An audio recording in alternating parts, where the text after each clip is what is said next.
अस्सलाम वालेकुम dear students, my name is Hina Shaukat और मैं हूं आपकी केमिस्ट्री की टीचर। और आज के इस लेक्चर में हम स्टार्ट करने वाले हैं हमारा topic 5.3 which is about liquid state. और हम स्टार्ट करेंगे इसमें प्रॉपर्टीज़ ऑफ लिक्विड स्टेट और स्पेसिफिकली इस लेक्चर में हम पढ़ने वाले हैं इवेपोरेशन को इन डिटेल। सो स्टूडेंट्स, आज के इस लेक्चर में हम स्टार्ट करने जा रहे हैं हमारा टॉपिक नंबर 5.3। और सबसे पहले लेते हैं एक क्विक रिकैप। हमने अपने प्रीवियस लेक्चर्स में स्टार्ट किया हुआ है हमारा chapter number 5 which is physical states of matter, and so far we are done with the introduction of the physical states of matter. उसमें हमने देखा what is solid, liquid, gas और उनके बेसिक डिफरेंसेस। फिर हमने देखा topic 5.1 which was about typical properties of gaseous state of matter, और उसमें हमने देखी गैसियस स्टेट की 6 major properties. Then we started with topic 5.2 and we have discussed 2 laws in detail, Boyle's law and Charles' law. And after studying these 2 laws, we are done with the topic of gases. And now in this lecture, we have to start our discussion about liquids. As our chapter is related to the physical states of matter, so it indicates that we have to study all states of matter one by one. We are done with the one portion which was about gases. So now let's start for liquids. When we say liquid state, so liquids, they have definite volume. You can use the word fixed as well, but their shape is not definite. All of you will agree with me because in the first lecture of this chapter, we discussed it in detail that liquids, they do not have a definite shape. They can attain the shape of a container, and same goes with the gases as well. So we can say that liquids, they can attain the shape of a container in which it is put. आप जिस भी container में liquid को डालेंगे वो उसी की shape ले लेगा, उसकी अपनी कोई फिक्स शेप नहीं है। इसीलिए आपको लिक्विड्स को कैरी करने के लिए किसी कंटेनर की जरूरत पड़ती है। आप उसे हाथ से उठा के एज इट इज एक जगह से दूसरी जगह प्लेस नहीं कर सकते जैसा कि आप सॉलिड्स में कर सकते हैं। सो कुछ जनरल प्रॉपर्टीज हम डिस्कस कर चुके हैं, जैसे कि उसकी इंटरमॉलिक्यूलर फोर्सेस क्या होंगी, जैसे कि उसकी बेसिक पार्टिकल डायग्राम क्या होगी, उसकी पार्टिकल अरेंजमेंट क्या होगी, बाकी सारी प्रॉपर्टीज जनरल हम डिस्कस कर चुके हैं। इस लेक्चर में हमने डिस्कस करनी है कुछ टिपिकल प्रॉपर्टीज ऑफ लिक्विड्स, और जो सबसे पहले हम प्रॉपर्टी डिस्कस करेंगे it is written as topic 5.3.1 which is evaporation.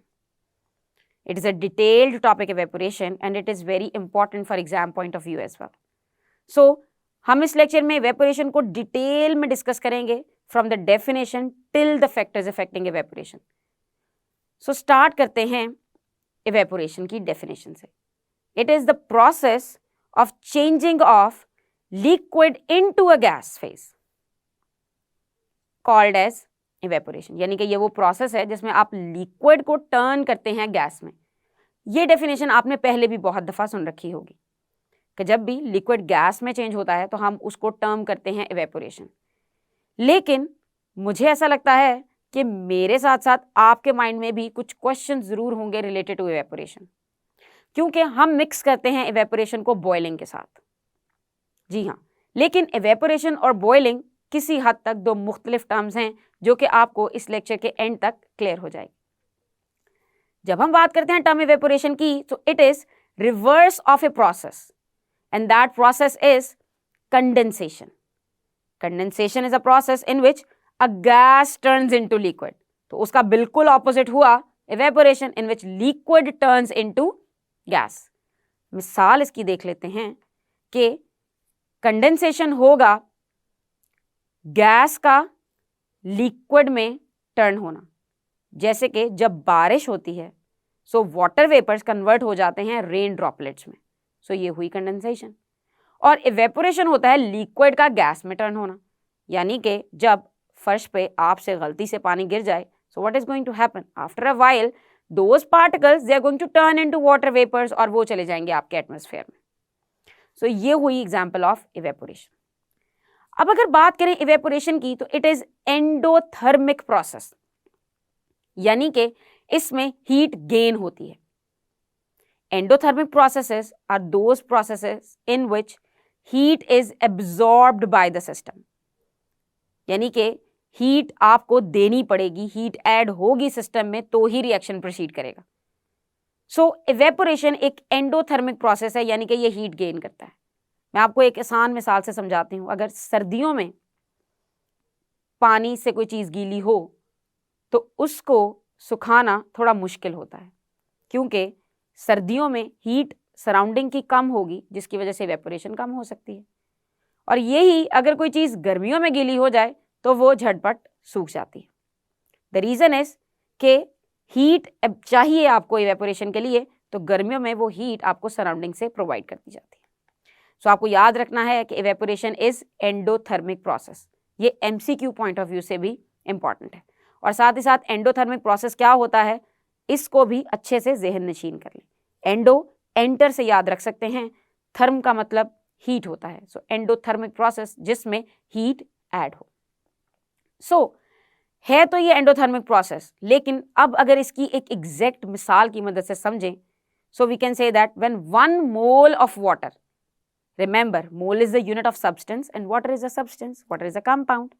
So when 1 mole of water in liquid state is converted into vapor form, it requires 40.7 kilojoules of energy. यानी कि अगर आपको सिर्फ 1 मोल पानी को उसके वेपर्स में कन्वर्ट करना है तो आपको जो अमाउंट ऑफ एनर्जी रिक्वायर्ड है वो होगी 40.7 किलो जूल्स। ये उसकी वैल्यू है। ये वैल्यू डिफरेंट सब्सटेंसेस के लिए डिफरेंट हो सकती है, लेकिन वाटर के 1 मोल को कन्वर्ट करने के लिए ये वैल्यू है 40.7। अब यहाँ जो अमाउंट ऑफ एनर्जी रिक्वायर्ड है, जो हीट एब्जॉर्ब होनी है, उसको हम हीट ऑफ वेपराइजेशन भी कहते हैं। और इस प्रोसेस को हम एक इक्वेशन की मदद से भी रिप्रेजेंट कर सकते हैं। इट्स बेटर इन केमिस्ट्री कि जहाँ पे भी आप इक्वेशन लिख सकें वहाँ ज़रूर उस प्रोसेस को इक्वेशन की मदद से ही एक्सप्लेन करें। जैसे कि बात बहुत सिंपल है कि H2O है फॉर्मूला वाटर का, और ये ब्रैकेट में छोटा सा L लिखा हुआ शो करता है कि it is in the liquid state. So H2O in liquid state और एरो शो करता है कि रिएक्शन फॉरवर्ड हो गया है। सो हुआ क्या, you will get H2O in gas state, यानी कि यहाँ पे हैं हमारे पास वाटर वेपर्स। रिमेंबर आप यहाँ V नहीं लिखेंगे क्योंकि वेपर हम नहीं यूज़ करते state symbol, vapours gas form होती है तो आप उसके लिए G ही यूज़ करेंगे। And you have to mention at the side the amount of energy added और रिक्वायर्ड, और वो आप शो करेंगे डेल्टा H नॉट से, और जिसे कहते हैं heat of vaporisation. You can see a small VAP written. This represents vaporization. H stands for heat, delta stands for change in. And you can mention the heat, which is 40.7 kilojoules per mole. यानी कि 1 मोल के लिए required है 40.7 kilojoules. So जब भी आपको evaporation की definition पूछी जाए तो मेक श्योर कि आप उसके साथ ये एग्जाम्पल लाजमी ऐड कर दें. It's going to beautify your answer to get you full marks. In the liquid state, molecules they are in continuous state of motion. हम जानते हैं कि लिक्विड और गैस इनमें पार्टिकल्स के पास इतना रूम, इतना मार्जिन होता है कि वो मूव कर सकें. सॉलिड के पास नहीं होता, लेकिन फिर भी सॉलिड के पार्टिकल्स भी मूव करने की पूरी कोशिश करते हैं. वो चाहे एक जगह से दूसरी जगह ना जा सकें, लेकिन वो अपनी ही पोजीशन के टू और four, back and fourth vibrate जरूर करते हैं. सो बात कर रहे हैं हम लिक्विड्स की, तो लिक्विड्स के पार्टिकल्स होते हैं कॉन्टिन्यूस मोशन में, और हम जानते हैं कि जब कोई चीज़ मोशन में है तो वो एक special form of energy possess करेगी, and that is called as kinetic energy. लेकिन यहाँ एक छोटा सा ट्विस्ट है कि सारे के सारे मॉलिक्यूल्स की काइनेटिक एनर्जी सिमिलर नहीं होगी. All the particles they are not going to have same amount of kinetic energy. हम कह सकते हैं कि majority of the molecules they have average kinetic energy, लेकिन few of the molecules they have more than the average kinetic energy. मतलब कुछ molecules बीच में ऐसे होंगे जिनकी एनर्जी बाकी सारे मॉलिक्यूल्स से कुछ ज्यादा है, more than the average kinetic energy. अब वो मॉलिक्यूल्स तो अपना रास्ता बहुत आसानी से बनाएंगे, जिनकी काइनेटिक एनर्जी ज्यादा है वो ज्यादा मूव करेंगे और वो ओवरकम करेंगे काइनेटिक एनर्जी दूसरे पार्टिकल्स की. So molecules having more than the average kinetic energy, they will overcome the attractive forces among the molecules.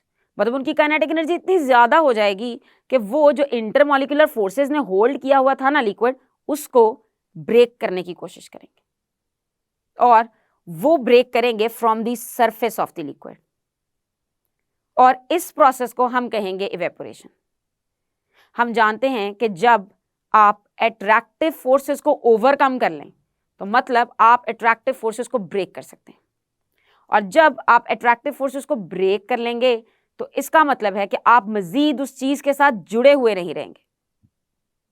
As we know that there are forces between the molecules of a liquid which are less stronger than solid but much more stronger than gas.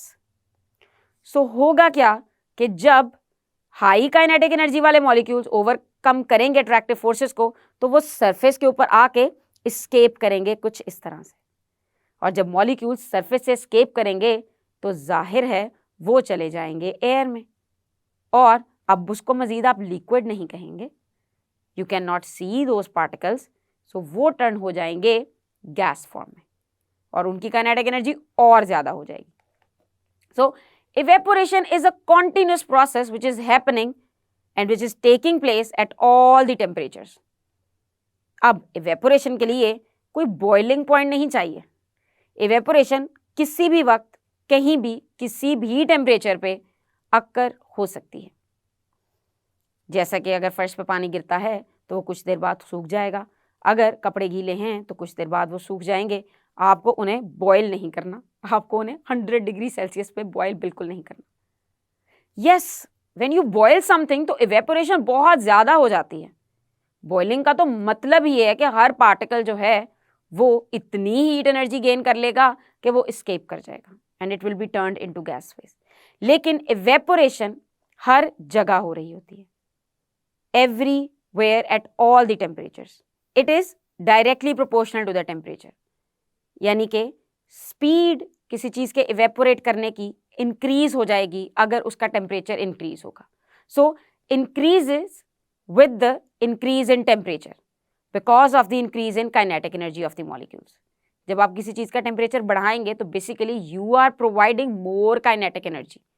आप heat energy provide करेंगे और वो heat energy molecules convert करेंगे kinetic energy में, और the molecules will start moving faster. और जब वो मॉलिक्यूल्स फास्टर मूव करेंगे सो इसका ये मतलब है कि देयर आर मोर चांसेस कि वो अट्रैक्टिव फोर्सेस को ओवरकम करें और सरफेस से एस्केप कर जाएं। सो इसलिए हम कह सकते हैं कि टेम्परेचर का इवेपोरेशन से बहुत ही क्लोज रिलेशन है। Now evaporation is a cooling process. जब भी इवेपोरेशन होती है तो there is a cooling effect. अब आप कहेंगे कि कूलिंग कैसे हो सकती है, इसमें तो हीट दी जाती है, heat is added into this process, तो फिर कूलिंग कैसे हो सकती है? सो आप सब ने ये एक्सपीरियंस किया होगा कि जब भी स्वेटिंग होती है या पसीना आता है तो आपको ठंडक महसूस होती है टू सम एक्सटेंट। अब देखते हैं कि आखिर उसकी रीजन क्या है। When the high kinetic energy molecules vaporise, जब हाई काइनेटिक एनर्जी वाले मॉलिक्यूल सरफेस से एस्केप हो जाएंगे तो क्या जो बाकी रिमेनिंग मॉलिक्यूल्स हैं उनकी काइनेटिक एनर्जी को क्या होगा? उनकी काइनेटिक एनर्जी तो लो थी, सो जो रिमेनिंग पार्टिकल्स हैं उनका टेम्परेचर डिक्रीज कर जाएगा। सो जब उनका टेम्परेचर डिक्रीज करेगा so to compensate the deficiency of the energy the molecules of the liquid they will absorb energy from the surroundings. और जब सराउंडिंग से वो एनर्जी एब्जॉर्ब करेंगे तो जिस चीज ने अपनी एनर्जी दे दी वो क्या हो जाएगी? वो कूल हो जाएगी क्योंकि उसका टेम्परेचर डिक्रीज कर जाएगा। मिसाल के तौर पे अगर आप स्वेट की एग्जांपल लेते हैं, सो इन स्वेटिंग क्या होगा कि जो सरफेस है उससे स्वेटिंग होके लिक्विड बाहर आएगा, and when that liquid will evaporate, the liquid will evaporate. So liquid के इवेपोरेट होने से क्या होगा? The high kinetic energy particles वो तो चले जाएंगे एयर में, पीछे क्या बचे? लेस काइनेटिक एनर्जी वाले, यानी कि टेम्परेचर हो गया लो। अब जब उनका टेम्परेचर लो होगा द रिमेनिंग लिक्विड का, सो आखिर उससे अपना टेम्परेचर सराउंडिंग के इक्वल तो करना है ना। हम जानते हैं कि हीट हमेशा ट्रेवल करती है फ्रॉम हाई टू लो। सो अब जो रिमेनिंग लिक्विड था उसका टेम्परेचर था लो, लेकिन आपकी स्किन का टेम्परेचर था ज्यादा, सो आपकी बॉडी से वो हीट ट्रांसफर हो जाएगी दैट रिमेनिंग लिक्विड को, और उससे you will feel the low temperature. So आप फील करेंगे कूलिंग इफेक्ट। एक और मिसाल देखते हैं, when we put a drop of alcohol on palm, आप अपने हाथ पे एल्कोहल स्वैब रखें, the alcohol evaporates and we feel the cooling effect. Alcohol तो इवेपोरेट हो जाएगी, लेकिन साथ ही साथ उससे हमें कूलिंग इफेक्ट भी मिलेगा। सो इवेपोरेशन गिव्स कूलिंग इफेक्ट।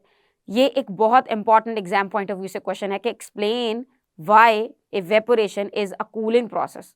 अगर एक ऐसा प्रोसेस है जो हीट गेन करके होता है, तो उससे कूलिंग क्यों होती है। अब ये तो थी जनरल डिस्कशन अबाउट इवेपोरेशन कि आखिर इवेपोरेशन है क्या, और इवेपोरेशन और टेम्परेचर का हमने लिंक ज़रूर देख लिया है, और साथ ही साथ हमने देखा है कि इवेपोरेशन एक कूलिंग प्रोसेस है और इसमें इंटरमॉलिक्यूलर फोर्सेस किस तरह इन्वॉल्व हैं और सरफेस से पार्टिकल्स जाते हैं। अब देखते हैं कि डिफरेंस क्या है इवेपोरेशन और बॉइलिंग में। बॉइलिंग होती है बॉइलिंग पॉइंट पे, जो कि हर चीज़ का स्पेसिफिक है, और उसके लिए टेम्परेचर का फिक्स होना ज़रूरी है। यानी कि वाटर का बॉइलिंग पॉइंट 100 डिग्री सेल्सियस है, तो वाटर 100 से पहले बॉयल नहीं होगा, और बॉइलिंग की ये शर्त है कि कंफर्म इवेपोरेशन उस पर होगी ही होगी। लेकिन जो प्रोसेस ऑफ इवेपोरेशन है वो बिलो द बॉइलिंग पॉइंट होता है। Below the boiling point particles की काइनेटिक एनर्जी में डिफरेंस होता है, and because of that difference of kinetic energy, particles having more kinetic energy वो एस्केप करते हैं फ्रॉम द सरफेस। सो हम कह सकते हैं कि evaporation is a surface phenomena. ये एक सरफेस का प्रोसेस है जिसमें पार्टिकल्स सरफेस से एस्केप करते हैं, जबकि boiling in all over the liquid is happening. अगर आप एक केटल में पानी बॉयल कर रहे हैं, तो पूरी केटल के अंदर जितने भी पार्टिकल्स हैं they are all moving with the kinetic energy, और वो कॉन्टिन्यूसली सरफेस पे आते रहेंगे और वो एस्केप होते रहेंगे अनटिल सारे का सारा लिक्विड खत्म नहीं हो जाता और टेम्परेचर मजीद राइज भी नहीं करेगा। सो आई होप कि आइंदा आप बॉइलिंग और इवेपोरेशन को कंफ्यूज नहीं करेंगे। टू सम एक्सटेंट मतलब सेम है, बॉइलिंग में भी लिक्विड गैस में चेंज होता है, इवेपोरेशन में भी लिक्विड गैस में चेंज होता है, लेकिन द डिफरेंस इज बॉइलिंग होगी एट बॉइलिंग पॉइंट एक फिक्स टेम्परेचर पे जिसमें सारे के सारे पार्टिकल्स की काइनेटिक एनर्जी बहुत हाई होगी, और evaporation is a surface phenomena which can occur at all the temperatures. अब ये थी डिस्कशन अबाउट इवेपोरेशन। अब इवेपोरेशन किस किस चीज पे डिपेंड करती है और उसके फैक्टर्स क्या हैं, इसको हम डिटेल में डिस्कस करेंगे हमारे नेक्स्ट लेक्चर में। सो स्टूडेंट्स, इस लेक्चर में हमने समझा है कि व्हाट इज इवेपोरेशन और इवेपोरेशन और बॉइलिंग में फर्क क्या है, और साथ ही साथ हमने ये भी देखा कि इवेपोरेशन एक एंडोथर्मिक प्रोसेस है और ये एक कूलिंग प्रोसेस भी है। हम अपने आने वाले लेक्चर्स में डिस्कस करेंगे factors affecting the rate of evaporation in detail. तब तक के लिए अल्लाह हाफिज।